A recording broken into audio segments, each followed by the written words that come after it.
ये कहानी है 25वीं सदी की और हम जी रहे हैं 21वीं सदी में। और यहाँ पर दिखाया गया है कि सारे ग्लेशियर पिघल चुके हैं और अब पूरी धरती पर पानी ही पानी है। समुद्र का लेवल 50,000 फीट बढ़ चुका है और जो लोग बचे हुए हैं वो लोग समुद्र में तैरती हुई बस्तियों में रहते हैं और उन्होंने अपने आप को इस वातावरण में ढाल लिया है। लेकिन एक मैथोलॉजिकल थ्योरी है जिसके मुताबिक समुद्र के अंत में एक आइलैंड है और वो जगह है जमीन, और ये सब वहाँ पर जाना चाहते हैं। जिसके बाद हमें एक आदमी को दिखाया जाता है जिसका नाम दस्तान होता है और इसके पास एक बोट है और ये वहीं एक डिब्बे में पेशाब करता है और फिर उसे एक मशीन में डाल देता है और वो साफ हो जाता है और उसके बाद ये उसे पी लेता है क्योंकि समुद्र का पानी पिया नहीं जा सकता और इस वक्त पानी की कीमत बहुत ही ज्यादा है। दस्तान को एक बोट मिलती है और उस बोट का मालिक उससे कहता है कि जब दो बंजारे मिलते हैं तो उन्हें अपने सामान की अदला बदली करनी होती है। वो कहता है मुझे नहीं चाहिए तेरा सामान, तू अपना काम कर। और तभी यहाँ पर लुटेरे आ जाते हैं जिनका काम बस लोगों को मारना होता है। जैसे ही वो आदमी लुटेरों को देखता है तो वो दस्तान को वो फल दिखाता है जो उसने अभी अभी उसकी बोट से चुराए थे और वो कहता है कि तुम मरोगे, तुम यहाँ से कभी नहीं निकल पाओगे। क्योंकि दस्तान की बोट खराब थी, लेकिन दस्तान की बोट काफी एडवांस होती है और वो कुछ बटन्स को दबाता है और ये देखकर जो उसके फल चुराकर भागा था वो दस्तान की बोट के पर्दे फाड़ देता है, जिस वजह से दस्तान की बोट स्लो हो जाती है। लेकिन वो लुटेरे उसकी बोट को देख लेते हैं और उसे मार देते हैं। दस्तान उन्हें नहीं दिखता, इसलिए वो बच जाता है। दस्तान जल्दी बस्ती तक पहुंच जाता है और उन्हें मिट्टी दिखाता है। मिट्टी देखकर वो लोग चौंक जाते हैं क्योंकि जिस तरह आज के युग में हीरे जवाहरात कीमती हैं, उसी तरह उस टाइम में मिट्टी की कीमत बहुत ज्यादा थी। और दस्तान इसी के सहारे जलबस्ती में एंटर हो जाता है और जब वो दस्तान की मिट्टी को तोलते हैं तो 3 किलो 500 ग्राम होती है। इसके बाद दस्तान को 62 सोने के सिक्के देना चाहते हैं। दस्तान कहता है कि मुझे 62 नहीं बल्कि इसके दुगने चाहिए और वो दुगने सिक्के देने को भी तैयार हो जाते हैं। इस दौर की मिट्टी इसीलिए भी कीमती है क्योंकि ये लोग मिट्टी पर कुछ उगाकर अपने लिए कुछ खाने पीने की चीजों का इस्तेमाल कर सकते हैं। दस्तान सिक्के लेकर एक दुकान पर जाता है और पीने के लिए पानी खरीदता है। वहीं दस्तान देखता है कि एक टमाटर का पौधा है जिसे वो खरीदना चाहता है। दुकान वाली लड़की कहती है अगर ये पौधा तुम्हें चाहिए तो तुम्हें मुझे आधे सिक्के देने होंगे। अब दस्तान को पौधा चाहिए था, इसीलिए वो सिक्के दे देता है और पौधा ले लेता है। इस दुकान वाली लड़की का नाम था देवसेना और इसके साथ एक और लड़की भी थी जिसका नाम था अवंतिका। देवसेना इसकी गार्जियन थी। दस्तान अपना पौधा खरीदकर वहां से जा रहा था, तभी उस बस्ती के कुछ लोग उसके पास आते हैं और उनके पास एक लड़की होती है और वो दस्तान से कहते हैं कि तुम इस लड़की के साथ संबंध बनाओ और जब ये गर्भवती हो जाए तो तुम यहाँ से सामान लेकर जा सकते हो। बस्ती वाले दास्तान को ऐसा इसलिए कहते हैं क्योंकि दास्तान इनकी बस्ती का नहीं है, वो बाहर से आया है और इनकी बस्ती वाले की जो प्रजाति है वो कमजोर है। लेकिन दास्तान उन्हें साफ मना कर देता है। वो कहता है कि तुम्हारे पास कुछ भी नहीं है मुझे देने के लिए। दास्तान जाने लगता है, लेकिन तभी उन लोगों को शक होता है कि ये एक लुटेरा है, इसीलिए वो उसे पकड़ लेते हैं और वो देखते हैं कि उसके कान के पीछे गिल्स हैं और गिल्स देखने के बाद एक आदमी चिल्लाता है कि ये एक म्यूटेंट है और वो उसे कैद कर लेते हैं और पानी में डुबोना शुरू करते ताकि उसके मरने के बाद उसके शरीर को गलाकर एक खाद बनाई जा सके।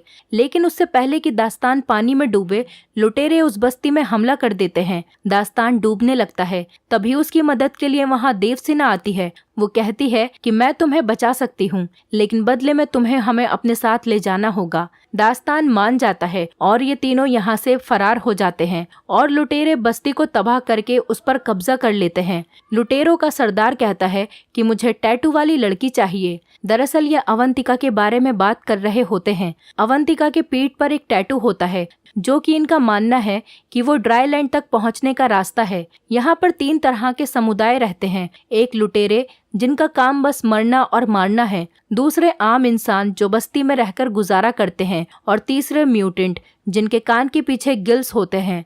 वो लोग पानी के अंदर भी सांस ले सकते हैं और दास्तान भी एक म्यूटेंट है। दास्तान देवसेना से कहता है कि हमें अवंतिका को मारना होगा क्योंकि हमारे पास इतना पानी नहीं है कि हम तीनों जिंदा रह सकें। दरअसल यहाँ पर पानी की कीमत बहुत ज्यादा होती है क्योंकि समुद्र का पानी ये लोग पी नहीं सकते और पानी का कोई और सोर्स भी नहीं होता है। देवसेना ऐसा करने से मना कर देती है। वो कहती है ये सिर्फ बच्ची है, दास्तान कहता है कि बिना पानी के तुम दोनों मर जाओगी, इससे अच्छा है एक पहले ही मर जाए। लेकिन देवसेना दास्तान को मना लेती है। दास्तान अवंतिका को नहीं मारता। वहीं दूसरी तरफ उन लुटेरों के सरदार छूमो को देखते हैं। वो कहता है उसे किसी भी कीमत पर वो टैटू वाली लड़की चाहिए और वो इसीलिए अपने आदमियों को प्लेन से दास्तान के पीछे भेजता है। वो लोग दास्तान के पास पहुंच जाते हैं और उन पर हमला बोल देते हैं। दास्तान हथियार लेने अंदर जाता है और ऊपर देवसेना को लगता है कि दास्तान भाग गया है, इसीलिए देवसेना खुद उस लड़ाई में कूद पड़ती है और वहां पर एक बंदूक होती है और देवसेना प्लेन पर हमला कर देती है। बंदूक से एक तार निकालती है जो बोट से जुड़ी हुई थी और वो सीधा प्लेन में फंस जाती है। प्लेन अब बोट के चारों ओर चक्कर लगाने लगता है। तभी दास्तान वहां पर आ जाता है और बड़ी मुश्किल से उस तार को काटता है और प्लेन वहां से चला जाता है। लेकिन दास्तान की बोट का पूरी तरह से कबाड़ा हो जाता है और गुस्से में आकर वो देवसेना और अवंतिका के बाल काट देता है और कहता है कि आज के बाद मेरी बोट पर किसी भी चीज को नहीं छूना। इसके बाद वो अपना सफर जारी करते हैं, जहाँ पर इन्हें एक बोट दिखाई देती है। उस पर एक आदमी होता है। देवसेना कहती है कि हमें उससे बात करनी चाहिए, क्या पता उसके पास कुछ खाने के लिए हो। हालांकि दास्तान ऐसा नहीं करना चाहता, लेकिन वो देवसेना के कहने पर उससे बात करता है। उसके पास एक बेशकीमती चीज होती है और वो होता है कागज, क्योंकि पूरी दुनिया जलाशय है और कागज बनाना नामुमकिन है। और वो आदमी दास्तान से कहता है कि मैं तुम्हें कागज दूंगा, मगर बदले में तुम्हें मुझे देवसेना सौंपनी पड़ेगी। दास्तान मान जाता है और कहता है कि आधे घंटे के लिए देवसेना तुम्हारी हुई। वो आदमी देवसेना को तहखाने में लेकर जाता है और उसकी इज्जत लूटने की कोशिश करता है, लेकिन दास्तान आ जाता है और कहता है कि हमारी डील कैंसिल हुई। वो आदमी चाकू निकाल लेता है और दास्तान पर हमला करने की कोशिश करता है, लेकिन उसकी ये कोशिश नाकाम रहती है क्योंकि दास्तान उसे मार देता है। अब दास्तान जानता है ये दोनों भूखी हैं, इसीलिए वो समुंदर में जाकर एक बहुत बड़ी मछली को मारता है और अब ये पेट भरकर खाना खाते हैं। धीरे धीरे साथ रहने की वजह से दास्तान की देवसेना से दोस्ती हो जाती है और अब वो अवंतिका को तैरना भी सिखाता है। जहाँ तो वो इनके साथ रहना पसंद नहीं कर रहा था, लेकिन अब वो इनका हिस्सा बन चुका है। एक दिन दास्तान देखता है कि वो लुटेरे इनको ढूंढ रहे हैं क्योंकि इन्हें अवंतिका चाहिए। अवंतिका की पीठ पर जो ड्राई लैंड का नक्शा है वो उनको चाहिए था। दास्तान अपनी सुइल बुल से यहाँ से निकल जाता है, लेकिन उसे शक हो जाता है कि लुटेरे मेरा पीछा क्यों कर रहे हैं, मेरी तो उनके साथ कोई दुश्मनी भी नहीं है। देवसेना बताती है कि अवंतिका की पीठ पर जो ड्राई लैंड का नक्शा है वो लुटेरों को चाहिए। दास्तान कहता है ये बेवकूफी है, ऐसी कोई जगह नहीं है। इस पर देवसेना कहती है कि ऐसी जगह है। जब अवंतिका हमें मिली थी तब उसकी टोकरी में भी मिट्टी थी और वो मिट्टी तुम्हारी मिट्टी से ज्यादा खूबसूरत और बेहतरीन थी। और साथ ही तुम्हारी बोट में जो चीजें हैं, शीशा या फिर गाना बजाने वाला बॉक्स, वो सूखी धरती पर ही मिलते हैं क्योंकि समुद्री दुनिया में ऐसी चीजें नहीं हैं। दास्तान कहता है कि आओ मैं दिखाता हूँ तुम्हें सूखी धरती। दास्तान देवसेना को एक बॉक्स में बंद करके पानी में समुद्र के तल पर ले जाता है, जहाँ पर बड़ी बड़ी बिल्डिंग्स थीं जो कि वीरान पड़ी थीं। किसी जमाने में यहाँ पर लोग रहते थे। वो देवसेना को ये सब इसलिए दिखाता है कि उसके मन में जो झूठी उम्मीदें हैं वो खत्म हो जाएं। और जब ये ऊपर जाते हैं तो देखते हैं कि लुटेरों ने इनकी नाव पर पूरी तरह से कब्जा कर लिया है। लुटेरे इनसे पूछते हैं कि अवंतिका कहाँ है। दरअसल अवंतिका लुटेरों को देखकर पहले ही नाव में छुप गई थी। देवसेना अवंतिका को देख लेती है, मगर वो छुपी रहती है क्योंकि लुटेरों पर भरोसा नहीं किया जा सकता। छूमो कहता है कि अगर ये नहीं बता रही है तो इन दोनों को जान से मार दो। और इससे पहले कि ये इन दोनों को मारते, अवंतिका बाहर आ जाती है और वो अवंतिका को कब्जे में ले लेते हैं। छूमो दास्तान और देवसेना को मारने का आदेश देता है, लेकिन इससे पहले कि वो लोग इन्हें मारते, दास्तान देवसेना को लेकर पानी में डूब जाता है। लेकिन देवसेना पानी में सांस नहीं ले सकती थी क्योंकि वो दास्तान की तरह म्यूटेंट नहीं है, वो एक साधारण इंसान है। इसीलिए दास्तान देवसेना को अपने मुंह से खुद सांस देता है और ये काफी देर तक पानी में ही रहते हैं। और जब ये ऊपर आते हैं तो ये देखते हैं कि लुटेरों ने दास्तान की नाव को पूरी तरह से तबाह कर दिया है। देवसेना दास्तान की अच्छाई और इंसानियत को देखकर उससे प्यार करने लगती है और ये काफी करीब आ जाते हैं। दास्तान को अपनी नाव पर वो कागज मिलता है जो उसे उस आदमी ने दिया था। कागज पर आइलैंड का चित्र था जिस पर बहुत सारे पेड़ थे और अवंतिका ने भी वैसा ही चित्र बनाया था। दास्तान समझ जाता है कि अवंतिका की पीठ पर जो नक्शा है वो सूखी धरती का ही है, क्योंकि अवंतिका केवल वही चित्र बनाती है जो उसने देखा है। लेकिन इनका यहाँ से निकलना नामुमकिन था क्योंकि इनकी नाव खराब थी। थोड़ी देर बाद यहाँ पर एक आदमी आता है जिसके पास उड़ने वाला बलून था और वो देवसेना की बस्ती का ही था जहाँ वो लुटेरे गए थे, इसीलिए वो वहां से भागकर आ गया था। वो देवसेना से कहता है कि अच्छा हुआ तुमने बोट को जला दिया, नहीं तो मैं तुम्हें कभी नहीं ढूंढ पाता,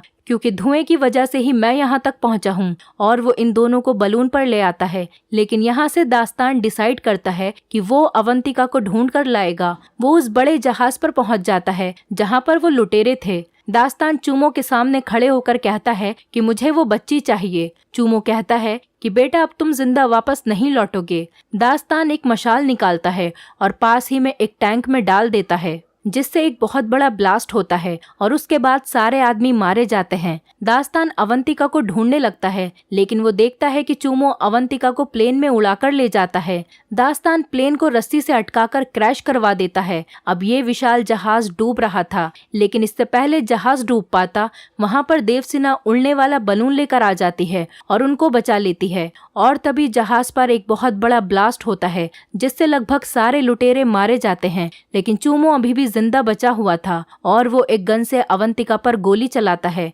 अब अवंतिका को वो गोली नहीं लगती, वो गोली साइड में से निकल जाती है जिसकी वजह से वो पानी में गिर जाती है और लुटेरे उसकी तरफ बढ़ने लगते हैं।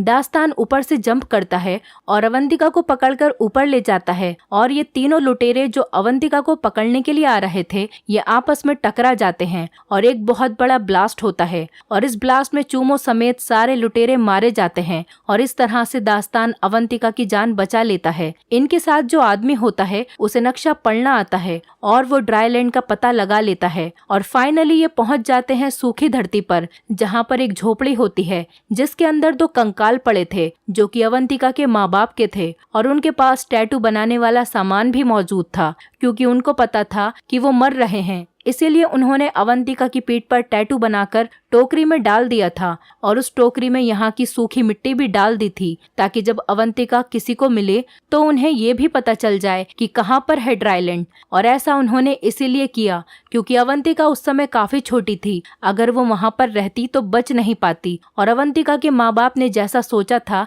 आज फाइनली वैसा ही हुआ। इसके बाद हम देखते हैं कि दास्तान को यहाँ पर बिल्कुल भी अच्छा नहीं लग रहा, क्योंकि वो इंसान नहीं गिल्स है, इसलिए वो समुंदर में वापस जाना चाहता है। हालांकि देवसेना और अवंतिका नहीं चाहती कि वो वापस जाए, लेकिन उसे जाना पड़ता है क्योंकि उसकी असली दुनिया समुंदर है। और इसी मोमेंट पर ये मूवी खत्म हो जाती है। दोस्तों, अगर आप हमारे चैनल पर नए हैं तो चैनल को सब्सक्राइब करें, वीडियो अच्छी लगी हो तो वीडियो को लाइक करें और हाँ, नोटिफिकेशन बेल को जरूर दबाएं ताकि अगली अपडेट सबसे पहले आपको मिले।